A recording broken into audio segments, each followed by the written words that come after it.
Hey folks, welcome to Gino's Talking Rock, and we talk all things hard rock and heavy metal. I want to brief you guys with the date on a couple of things. Sorry, there's been a long time in between. I've got some great shows lined up that are going to be coming out. I'm getting ready to put this one out right now. This is a great interview I did with the band All Sinners. Um, this These guys are fantastic. If you haven't given them a chance, go listen to them. Apparently, they have a really broad and really big fan base, especially regarding their merchandise. And they do have some killer merchandise. They send me some stuff. It's amazing. But they are a killer band. Check them out. All Sinners, fantastic. So those interviews getting ready to go out there. I was going to do a reaction video for the new Motley Crue song, and I didn't get to it. I apologize. That's on me. It's been hectic. I got more interviews coming in. So in fact, I got an interview coming in tonight with the band out of Australia. So I've got to get that one. I'll get that one put out there too. Just want to let you guys know too, real quick. Because there's some delays in between the episodes. Don't think I'm not doing them. It's just right now it's really hectic trying to get all these shows together, edited, and put together, and get them out there. And some of you do know, some of you guys who have been following me for a while will know that I don't edit the show. I think that I keep them as intact as possible, with the exception of something really bad. Something happened during the show, and I had to edit it. I have to cut it out or do whatever. That's totally different. I've been asked. I get asked questions sometimes. One of the things I get asked a lot by is one of the questions I get asked is, do you do shows and not put them out? And the answer is yes. I do some interviews, and I don't release those interviews. Why? Not everybody interviews well. Not all bands do a very good job with it. There are some who just, while they're great performers, they just don't do great interviews. And that's why you'll see really big bands. There's, like Metallica. James Hetfield isn't known for being a great interviewer. He does okay, but that's why they always get Lars, or they'll get Robert. Kurt is another one. He's not a great interviewer, so he doesn't do all those interviews. But when you're a younger band and you're trying to get started, you got a new album coming out, you got all these things going out, you don't always get to pick and choose who's gonna do the interviews. Sometimes it's just a product of necessity. All the band members might be working. They have jobs. They have one guy who's off at that time, and he'll come do the interview, or she. So that's how that kind of thing happens. But no, not all interviews get published, and that's just the reality of it. I work with some publicists who totally understand that. I've actually had some bands who come on and done the interview. And came on and did the interview, and then the publicist, I called the publicist back and said, listen, I'm just gonna let you know, I don't think I'm gonna air this interview, and I'll tell them flat out, it was just a really, really bad interview. It didn't come out well. And so, but I have had flattered quite a few artists come out and told their publicist to reach out to me and let me know that it was an incredible interview and they loved it. That's only because that specific interview, the artist was also very engaging and involved. And so the interview came out really well. But that's just the case. That's just the reality of it. And yeah, there are some bigger artists out there that I have actually canned I have an interview in, and I'm not going to put it out there because it just wasn't good. It was 25 minutes of me trying to get the person to talk, and I don't want to do that. But when they do interact and they are a good interview, that's when you'll get them. I've got some interviews coming out. They're going to be pretty close together. One's going to be today, and the next one's going to be following up, and then another one. So I've got one coming out, All Sinners, and then about a day or so later, I'm putting out Kicking Valentina, and then a day or so later after that, I'm going to put out Polly Z of ZO2, and so these are kind of coming run right after another. So just be aware. And yes, I know I'm wearing a light colored shirt. I'm working today. I do something on the side as well. So this is what I would wear for my job. So I just want to let you guys know that they're coming. The shows are coming.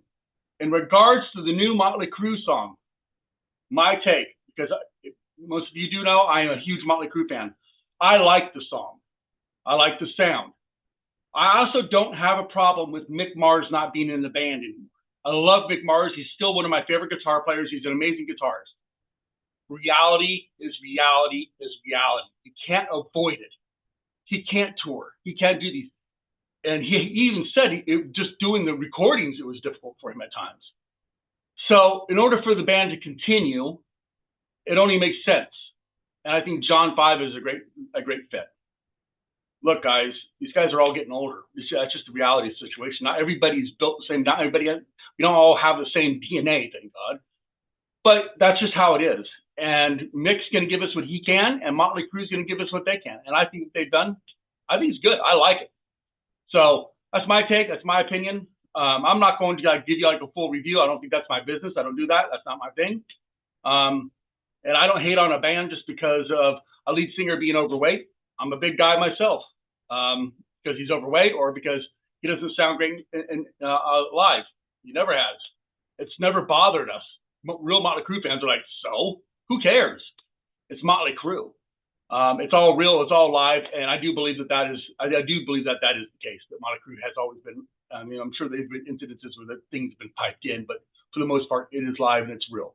In the case, the Ballroom Room show they just did, that was an all full live show. So that's my take, my opinion. Take it as you want. I do consider myself a bit of a subject matter expert. You know, I have played concert shows. I was a performer at one point. It's not easy. So, but that said, I'm gonna go ahead and get this interview out, and you guys are gonna really enjoy it. This is the band All Sinners. It's a killer band. They're so much fun to listen to.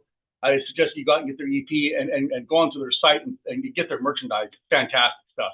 So anyway, throw those metal horns up and enjoy the show, guys. You're gonna really like it. Metal horns up.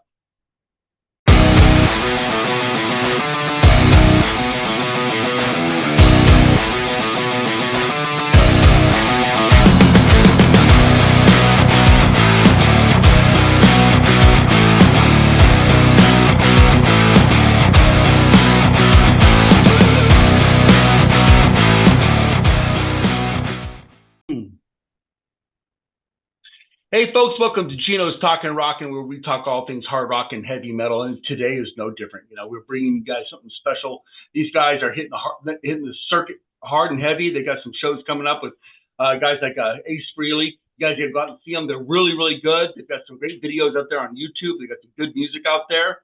All Sinners, a fantastic, great name. The logo is killer. I love how you guys worked your logo into the skull. It's really neat. I love that. Mike Gallars, his vocals and guitars, and if you guys haven't listened to him, that's very dirty, down and dirty rock and roll. I love it. That's what I like. I like it's just like we're gonna bring it to you. We're gonna hit you in the face with it, and that's the way it is. Yeah. How you doing, man? Good, man. How are you doing? Good. We've been talking for a little bit, folks, so I don't want to make this sound facetious and a little fake or anything, because we have been talking and working through some technical difficulties. But you guys have some stuff going on. You got an EP coming out. You're working on a new album. Yes, but more importantly, it's kind of step back a little bit and look at this. With bands that are this good, the musicianship is that solid. There's some history there, and sure. Tell us a little bit about the history of you guys.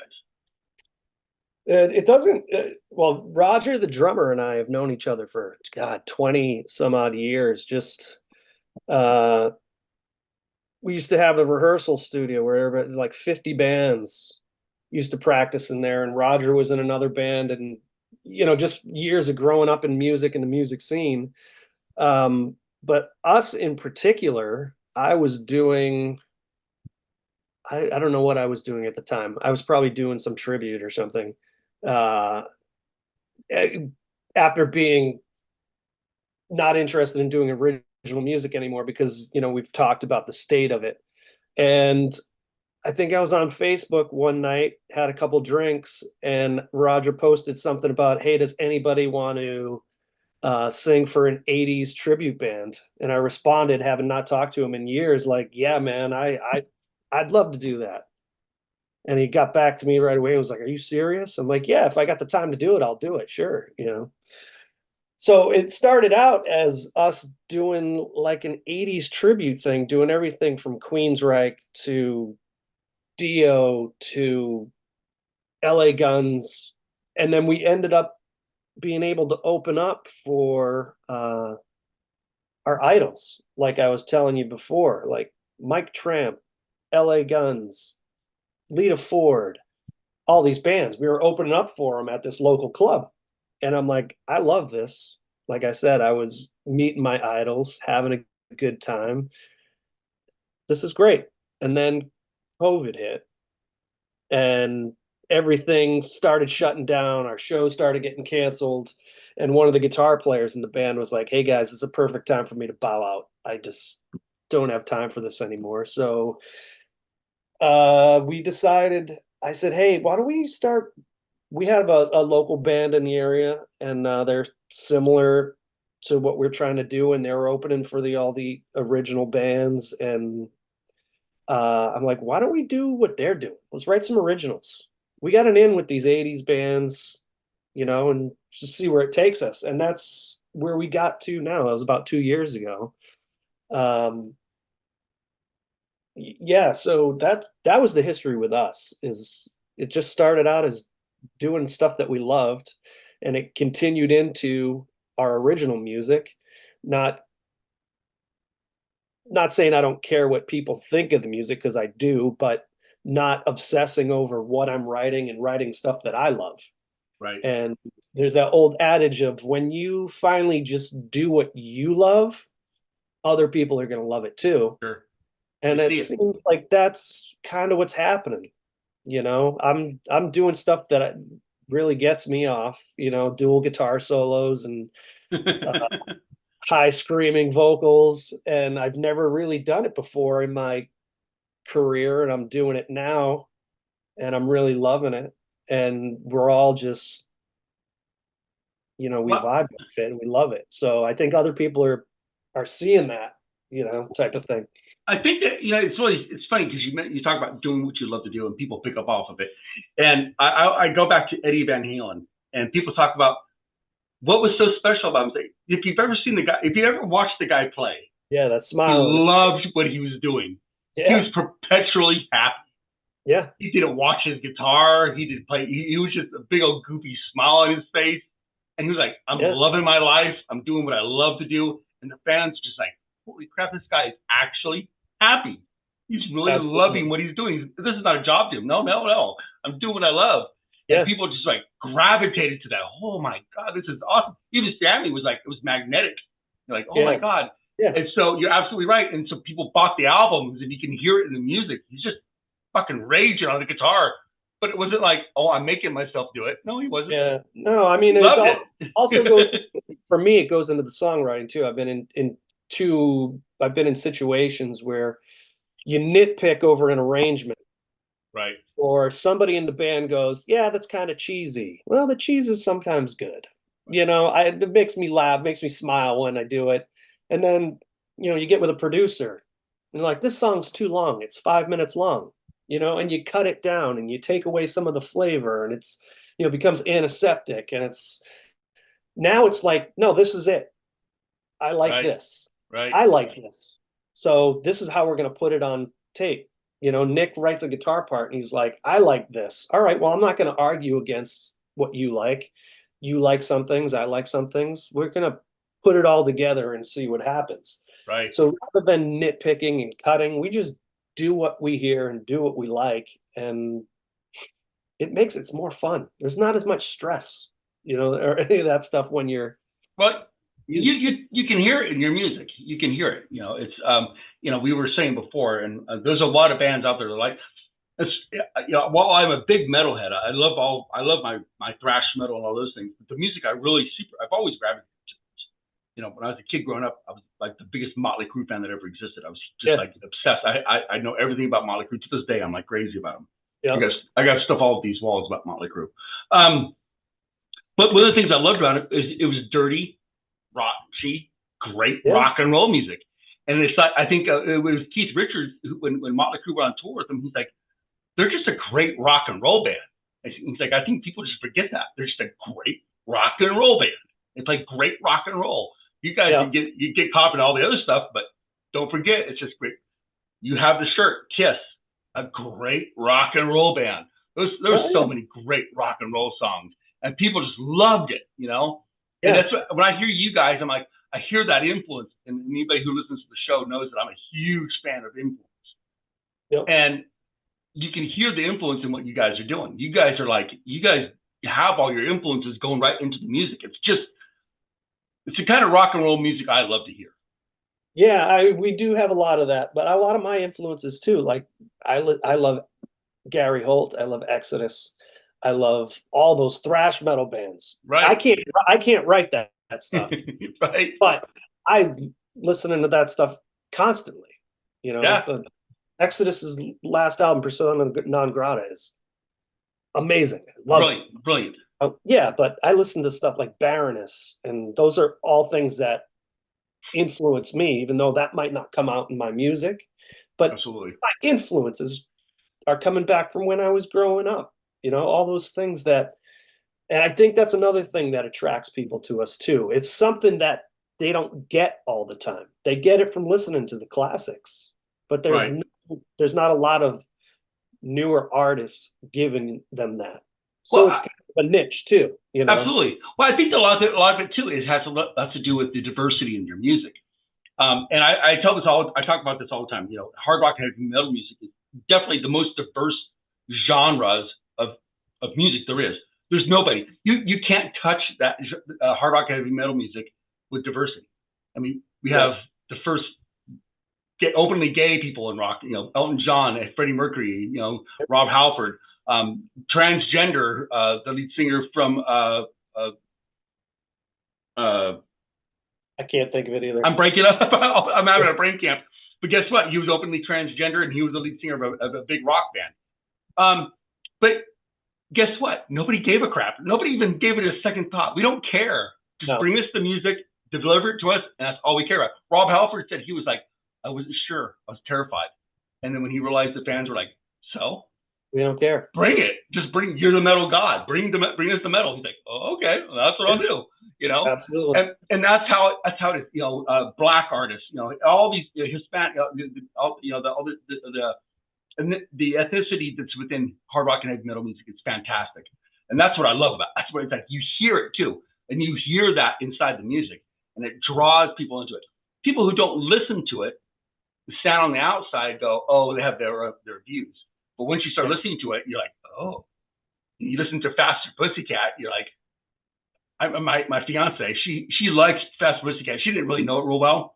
She started listening to some of the shit. This is really good rock music. Dirty rock music right there. Just sleazy rock and roll. It's just like it drips with sleaze and rotten. Love it. Just beautiful rock and roll music, the way it's supposed to be. And LA Guns and you guys and you know the VSOLs were here there in Atlanta, you know, just great rock and roll music. They're bringing it to the fans. I think that's, and I'm proud to say, I think that from what I'm seeing, just by what I'm seeing online, this seems like a bit of incline. Do you guys see like a surge in your crowds? You guys see people coming? Oh, yeah. I mean, we played a play. I have a strategy of taking shows that I think are going to get us in front of new crowds, new audiences. So like I'll take a show. We took a show at this place called the Strand Theater with a Kiss tribute band that travels. I'm like, we should take that show, put us in front of that crowd and see what happens. And when we played the show, there was 80% of the stuff people there were wearing our stuff. So it's like we've seen the crowds grow, which is great. We put on our own shows too. We do all ages shows. So, you know, because a lot of our crowd is older, people that grew up with this music. So they have kids and we're exposing the kids to the stuff. And I have a friend who's a high school teacher and he's like, my students all wear All Sinners t-shirts. You know, so never mind Roger, the drummer, he owns a record store called Purchase Street Records. He's a master at promotion. Like he's got his name. This is not a Kiss t-shirt. It's a Purchase Street Records t-shirt. So you'll watch LA Guns or Faster Pussycat. Slim will be wearing a All Center shirt or a Purchase Street Records shirt because Roger, when they come in town, he loads them up with all this stuff. Like I said, it's like guerrilla promotion. Absolutely. Just right. Throw your stuff everywhere.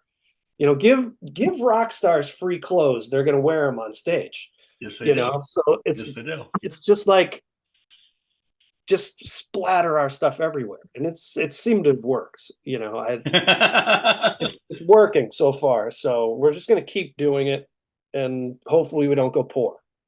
Well, so we talked about this before coming on the show. It was like the definition of a successful rock artist today.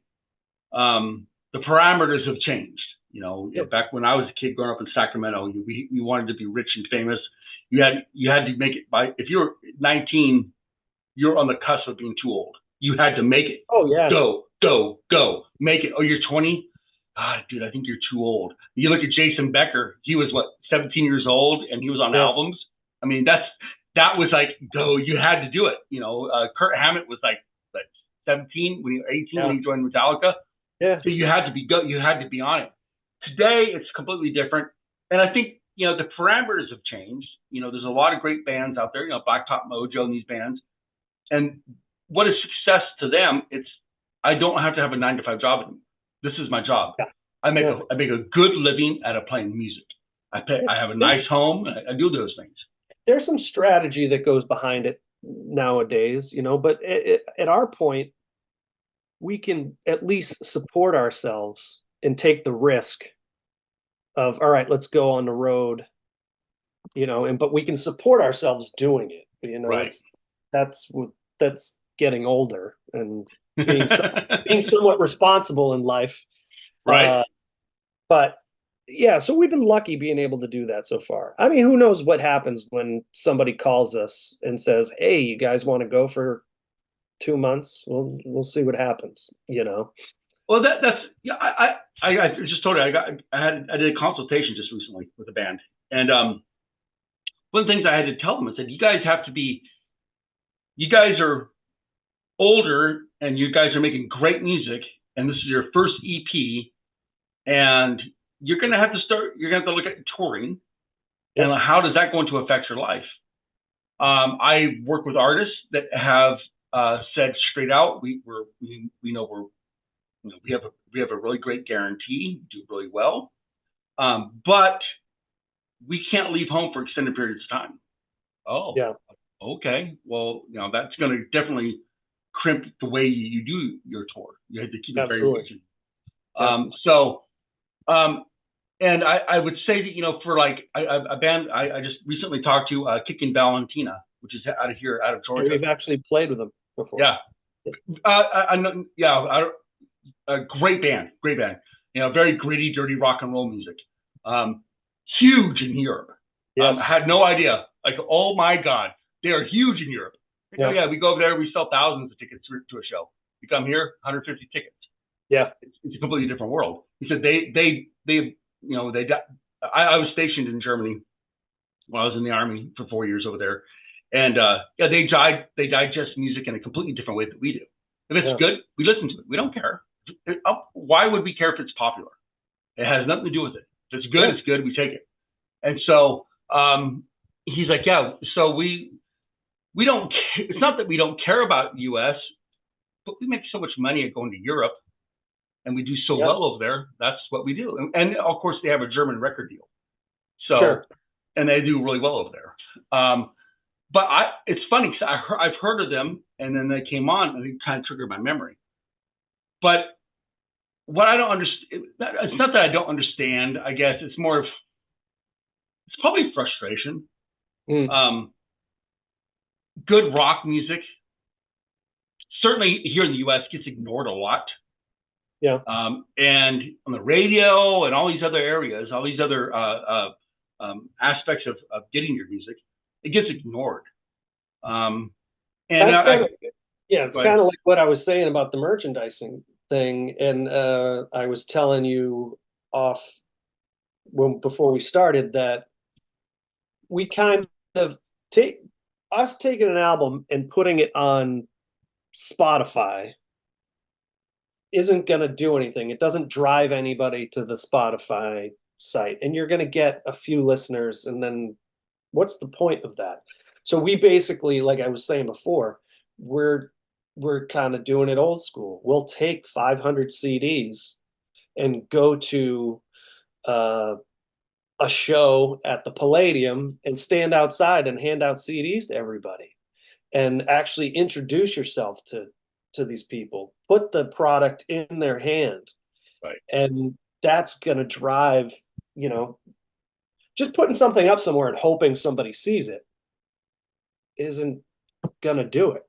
So No. if we want any chance of, building this, and it has, and it shows that it works, you got to get in people's faces. You got to give it to them. You have to, give them t-shirts and make them feel part of, almost like a street team. Right. Hey, you're in on the ground floor here. That's old school. Yeah. Yeah, you're in on the ground floor here, and boom. Yeah, come do merch for us, and here's some t-shirts, here's some CDs, and it goes a long way. I used to be the guy that was just like, yeah, I don't want to talk to people, just I don't go up and play, but you growing up and getting older, you realize that's that's not the way to do things, because people are like, oh, that guy's a dick. He doesn't want to. He's just sitting in the corner by himself.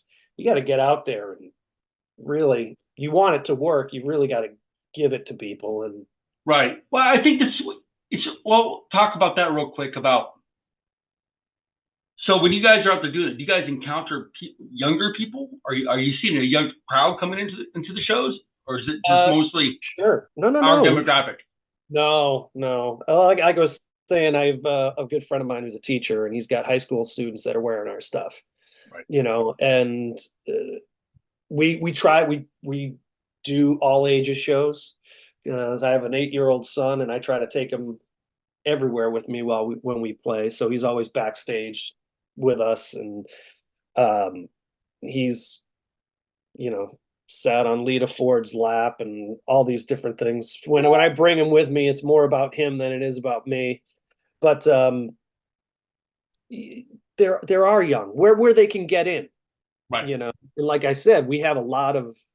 We just posted an all ages show, and everybody's so excited. The kids can come. The kids can come. The kids can come. The kids are excited. So, that's yeah, it works. But there's not a ton of stuff they can come to unless we're playing like the Ace Frehley shows. It's all ages. It's a theater. They can do stuff like that, but everything else is 21 plus or 18 plus at least. Well, I don't know if you saw this, but this past week on the iTunes charts, Mhm. The number one spot for albums on the iTunes charts was Mick Mars' new album. Really? I didn't see that. Yeah. Mick Mars is free all over social media. It's like, I woke up and I was like, I have the number one album on iTunes. Oh my God. Yeah. Blew away. Holy crap. And number 3 was Ace Frehley. Nice. Yeah. So 2 of the 3, the top, well, not just rock albums, but there are also hard rock albums from artists that are, a little bit older. But Yeah. I think, and what I would tell, and you get this a lot on social media. You may have seen, I see it a lot on my site, my TikToks and everything.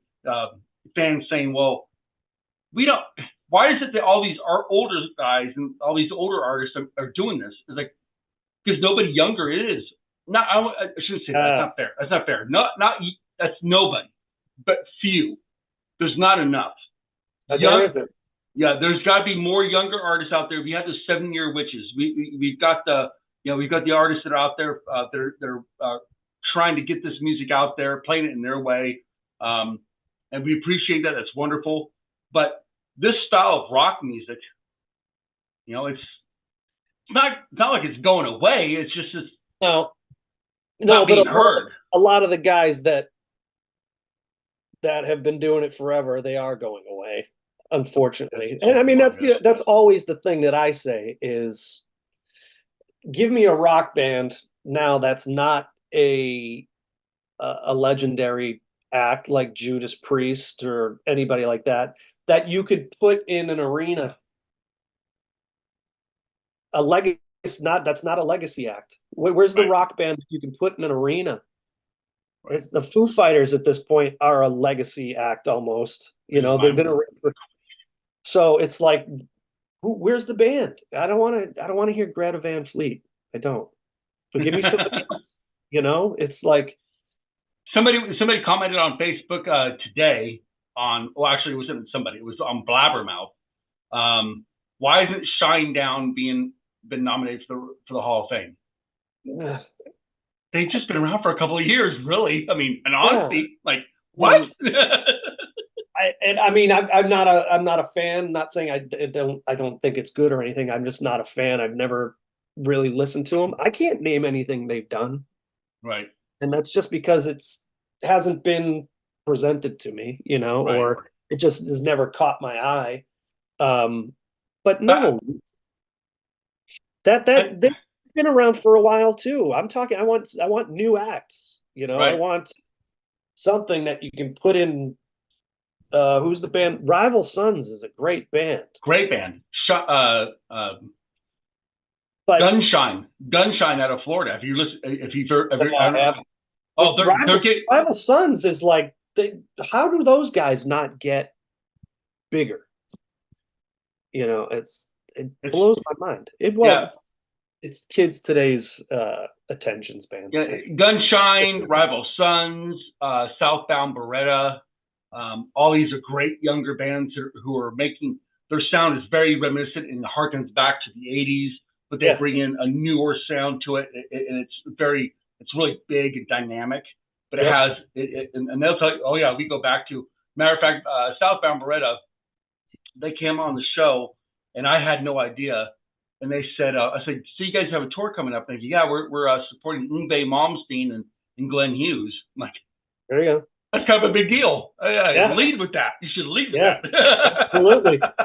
That's a good one. Big deal. And they're just kids, and these guys, the one kid, the bass player, was just like, when he found out that they're going to do things with Glenn Hughes, he was young, and he said, I couldn't talk for like a day. I was like, oh, Glenn Hughes. Like, he's a god. I was like, what do I do? So that's the right response. I'm sure Glenn would appreciate that for sure. Yeah, so, at least he didn't say, who's Glenn Hughes? Right? So going forward, you got stuff going on. You've got an EP coming out. You said you're working on an album. Got some shows coming up. Is there any touring, small tours, anything you can tell the fans about? Oh man, no. Well, we had this discussion before. We had a couple tours cancel for unfortunate reasons. We had a Metal Church tour, but Kurt's back injury took him off the road. And then we were supposed to do stuff with, it was originally Junkyard and Circus of Power.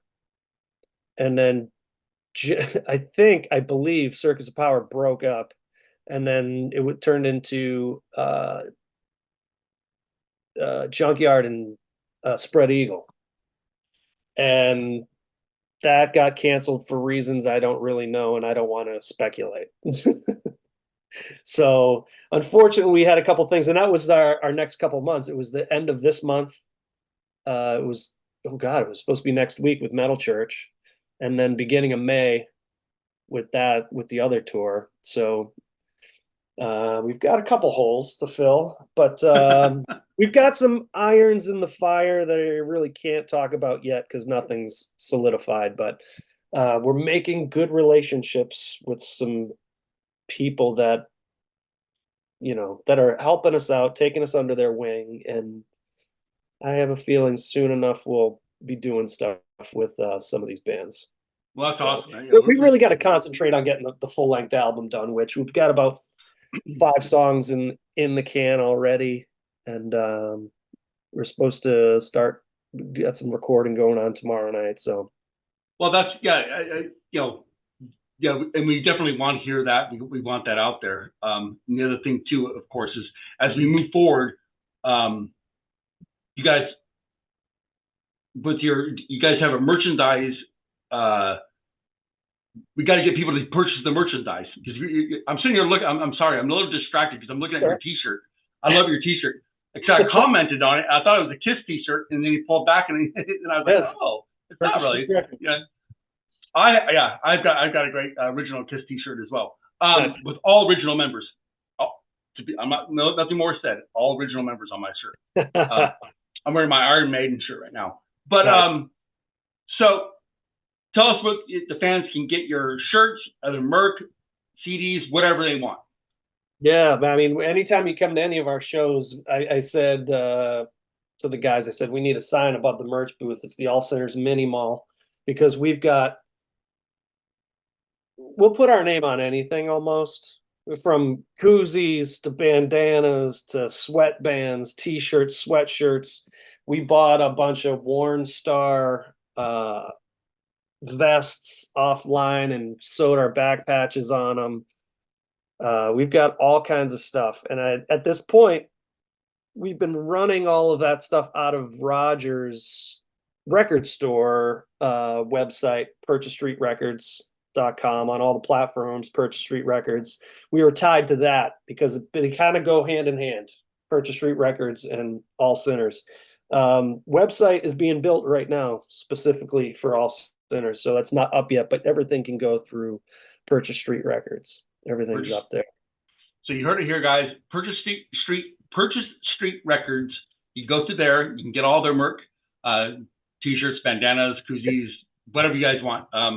So go there, get that stuff. That's a great way to support. As you always know, when you come on the show, I push that stuff. The only way to really help these guys is to promote these guys. Make sure you patronize these guys. You put money in their pockets because we want them to play rock and roll music and nothing else. That's all we want from these guys. So go there, and then you have an album.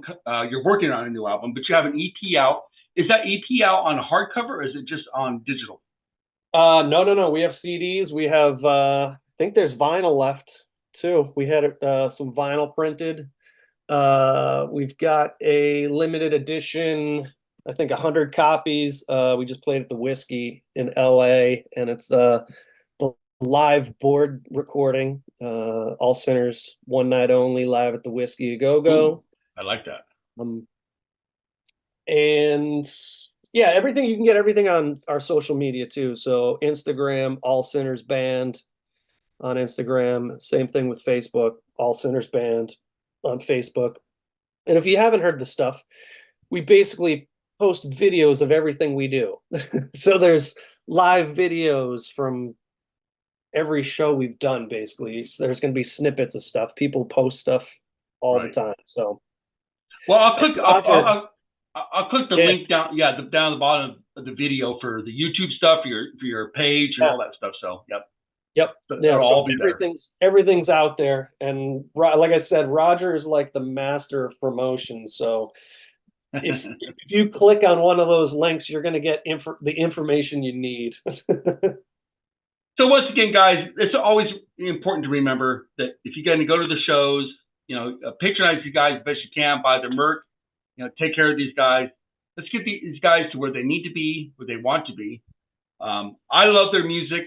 Once you guys click on, you go check these guys out, go to their YouTube channels, listen to them. I'll put the link into the show so you guys can actually go follow it. You guys can listen to it. They're amazing. They are a killer fucking rock band. And they play great rock and roll music. So, I would love to have them in Savannah, Georgia. So we'll have to push hard to see if we can get them on a tour and get them down here in Savannah. Tell us where to go. But before I let you go, I'll talk to you real quick. Is there anything else that you want to put out there? Oh man, no. I think I've got it. Roger's not going to kill me for not mentioning anything, so I think I got it all in there. And people who have listened to us, thank you very much. It means a lot to us. And yeah, if anybody wants anything, just email us, and we will get back to you. So. And just wanted to let everybody know that I apologize if the audio isn't all that great. I do apologize. We had an audio issue. That's one of our technical difficulties we are working through. So you're going through an audio from the camera that I'm using. So I apologize, but hopefully it's not too bad. Probably shocking by people who know me. I'm a big guy, but I'm an incredible, insane lightweight. And yesterday, I took a sleeping pill to sleep yesterday. It'll affect me for like 2 days. I'm terrible. Yeah. Everybody makes fun of me. He's like, how is it somebody like you? And it's like, don't even start. I don't know. It just bothers me. So, but anyway, yeah, just follow the show, hit the subscribe button, follow Gino's Talking Rock, and you guys get all these things. And thanks for following. Thanks for listening. Thanks for watching. And just always remember, I know times get tough, things get rough, you get a little bit down on your times, crank up that metal, throw those metal horns up, and just remember, we're all here for you, and heavy metal rules. Metal horns up, guys.